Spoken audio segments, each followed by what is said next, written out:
안녕하세요. 세상을 이렇게 하는 남자 온달장군입니다.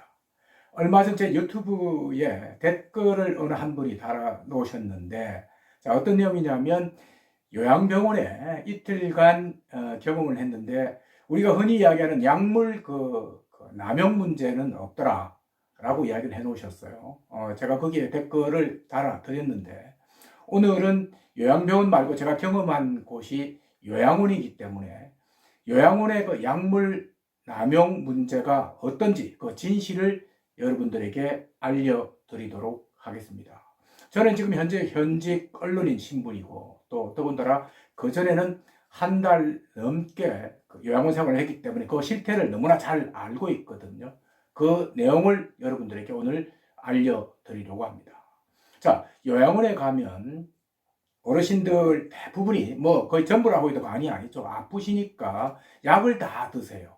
자, 그 약들은 가족들이 대부분지 처방을 받아서 약을 이제 갖다 줘서 이렇게 복용하도록 그렇게 돼 있는데요. 자, 약물 남용 문제가 왜 생기냐면 의사가 처방해 준 대로 약을 먹으면 별 관계는 없어요. 그런데 요양원에 특히 이제 밤에 문제가 생기기 시작하는데요. 이 요양보호사들이 관리하는 어르신들이 많다고 그랬잖아요. 법적으로는 2.5명당 요양보호사 1명이라고 하지만 실질적으로는 8명, 많게는 16명 이상까지 맡기 때문에 어르신들 관리하기가 쉽지 않거든요. 그런데 특히 이제 밤 같은 경우, 낮에는 그나마 보는 사람들이 많아서 도와주는 사람들이 있는데, 밤에는 요양보호사들이 조금은 쉬는 그런 타임인데, 잠을 잘 잤으면 좋겠는데 어르신들이 잠을 안 주무시는 분들이 있어요. 자, 왜냐면 일찍 그 저녁 시간이 시작되거든요. 저녁 한 7시경부터는 거의 다 침대에 들어가시기 때문에 저녁 7시부터 그 다음날 아침 6시, 7시까지 거의 12시간을 침대에서 생활을 하셔야 되기 때문에, 잠을 주무셔야 되기 때문에, 안 자고 싶어도 잠을 주무셔야 되기 때문에 어쩔 수 없이 이제 새벽에 깨는 경우도 있고 해요. 자, 그런 것을 방지하기 위해서, 그러니까 이분들이 잠을 더 자도록 하기 위해서 약물을 준다는 것이죠. 대부분이 지금 수면제예요. 수면제를 줘서 이분들이 오래오래 그냥 깨어나지 말고 주무시도록 하는, 이제 그게 거의 대부분이라고 보시면 됩니다. 저도 이제 그런 경험을 했는데요. 어떤 때는 뭐 16명까지 이렇게 케어를 하다 보면 밤에 가급적이면 좀 안 일어나고 그대로 주무셨으면 좋겠어요. 그런데 꼭 한 명 내지 2명, 3명 정도가 밤에 깨세요.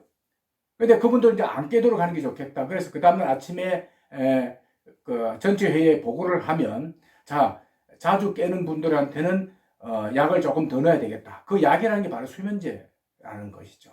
자, 여러분들도 아시는지 모르겠습니다만은 어르신들한테 주는 이 수면제라는 게 좋은 약이 아니거든요.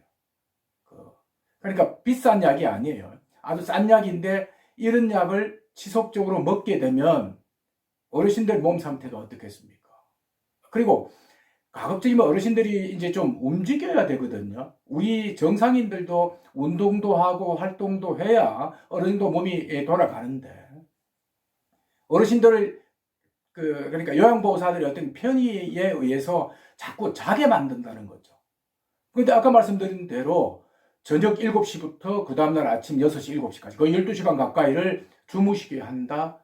요양보호사로 봐서는 굉장히 편한 일이지만 해당 어르신들로 봐서는 결코 좋은 일은 아니죠. 자, 이런 일들이 요양원 또는 요양병원에서도 일어난다는 이야기입니다. 자, 이런 걸 두고 약물 남용 문제라고 하는 것이죠. 앞서 말씀드린 대로 이렇게 약을 수면제를 지속적으로 먹는다는 것 자체가 결코 우리 어르신들한테는 좋을 리가 없다는 이야기입니다. 그러면 이게 이제 누구의 책임인가 하는 부분이 분명히 생기지 않습니까?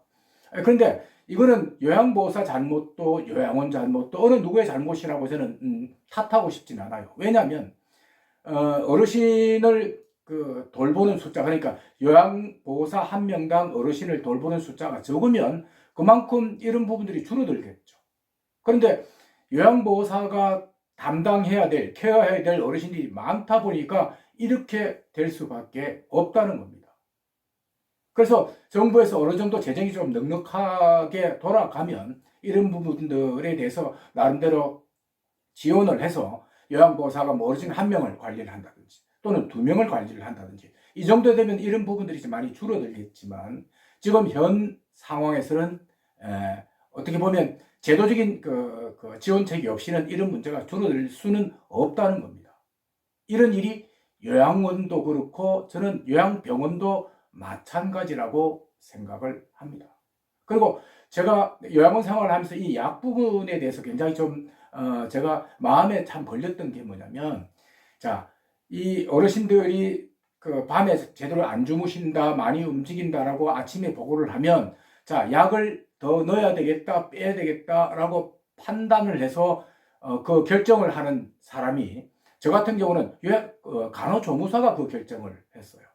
간호사가 아니에요. 간호조무사가 결정을 해서 자, 약을 좀 빼자 넣자를 결정을 하는 부분을 보고 정말 제가 놀랐습니다. 사실 요양원 같은 경우는 인건비를 아낀다고 간호사 대신에 간호조무사를 쓰는데 그 간호조무사가 약을 넣고 빼고를 결정하는 부분에 대해서는 굉장히 제가 놀라웠다. 아, 이런 일은 이래 있어서는 안 되겠다라고 생각을 한 것이죠. 자, 오늘 이야기를 정리를 해드리면 요양병원이든 요양원이든 약물 남용 문제는 어디서는 있을 수가 있다. 왜? 요양보호사나 또는 그 어르신들을 케어하는 분들이 워낙 힘들기 때문에 그분들의 어떤 편의를 위해서는 어쩔 수 없이 수면제 같은 이런 약물을 과다 복용시킬 수밖에 없는 게 지금 저는 현실이라고 생각합니다. 그래서 이런 부분들은 제도적인 뒷받침이 되지 않으면 결코 해결되지 않는다고 생각을 합니다. 그리고 방금 말씀을 드렸지만 간호사가 아닙니다. 간호조무사가 나름대로 부분적이긴 하지만 처방을 해서 약을 넣고 빼고 하는 부분들, 이런 부분들은 결코 사라져야 한다고 생각을 합니다. 자, 오늘은 요양원의 약물 남용 문제의 그 진실에 대해서 여러분들과 함께 했습니다. 시청해 주셔서 고맙습니다.